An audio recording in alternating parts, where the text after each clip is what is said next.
دست بولو گردید.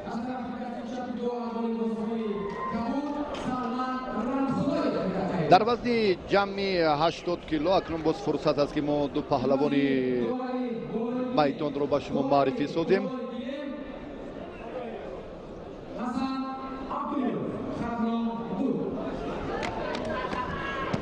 داور هم عوض می‌گردد، داور گلیمی دوم.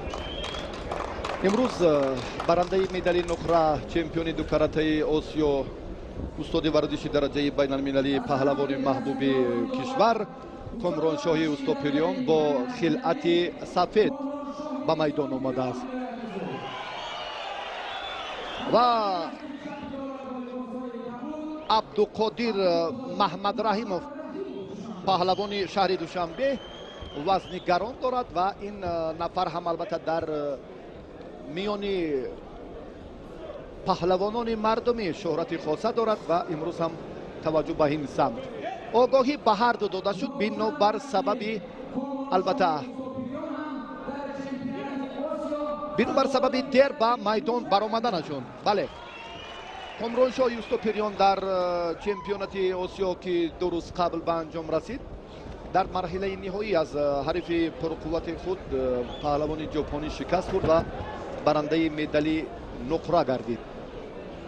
درباره البته عبدالقادر میسازد گفت که این میدانداری های گشتین مردمی و تنتنه های گشتین ملی رو هم شهامت بخشیده است.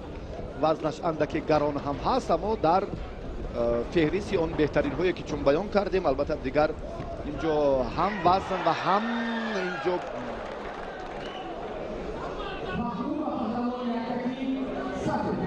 عامل های دیگری که برای گشتین ملی البته اساسناکن اینجا با این نوبت گرفتن نمیشون، یعنی ادامه دادن سبقت های طولانی اینجا هم وقتی معین 5 دقیقه رو در بر میگیرد و وزن که از 80 بالا شد 81 کیلو 85 کیلو حتی میتواند در مقابل پهلوان گران وزن 140 کیلو هم نیرو سنجد.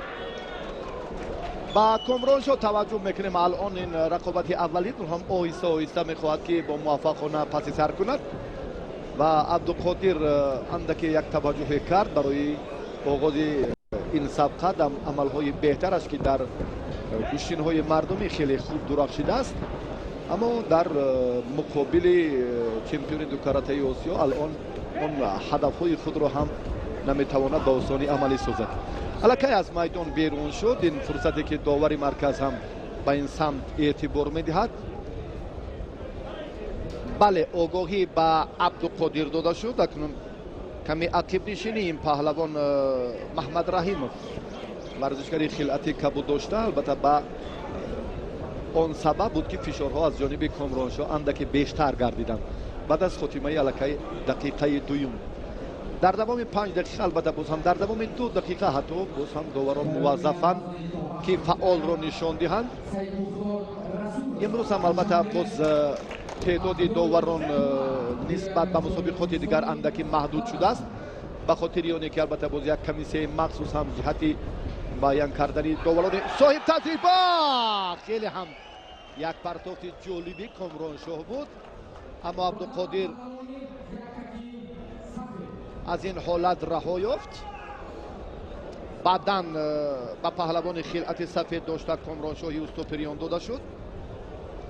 البته این بسنده نیست برای کامرانشاه اما کامرانشاه میداند که باز مرحله های بعدی او رو در پیش است که در این زیرگروه پهلوانان خیلی شهرتیار کشور باز اینجا انتظارن و بعد اونی که البته کامرانشاه در این رقابت موفق گردد در سبقت منبعد با سعید مومن شاه محمدov آزمایی بکند نماینده ناحیه رشت. غالبی همین جفت اکنون یک بدن حالی ما چیزی را گفتن نمیتوانیم. عبدالقادر هم خیلی جرأت کرده ایستاده است. توجه میکند البته باز با ادامه آزمایی خیلی مشکل و گران برایش. در دوره اول البته برایش اندکی مشکل تر رفت. قبلا هم ما با این پهلوان گرانوزن شهر دوشنبه عبدالقادر صحبت هم داشتیم و بسیار امیدوار بود که نفران دیگر خطی اگر نیرو سنجد در دیدار اول акнун тартиби сабқатборидгар нишон медиҳад андаке боз ҳам костагӣ камтаҷрибагӣ дар ҳунарнамоии Абдуқодир ба назар мерасад ки аллакай огоҳӣ буд ба танбеҳ табдил ёфт. дубора боз ҳам инҷо фишори Комроншоҳ барояш мушкилиро ба вуҷуд овард. сабаби ҳамон асосии танбеҳ гирифтани Абдуқодир ҳам ҳамин аст. боз ҳам дар ин ҷараён дубора фишор ва ҳам ҳамлаҳои бештар ва зиёдтари Комроншоҳро мушоҳида дорем. андаке доварон ҳам инҷо ҳам дар як лаҳзае ки боз сардовари мусобиқот Музаффар Ҳукуматов тавсия медиҳад ки идомаи рақобатро назорат кунанд.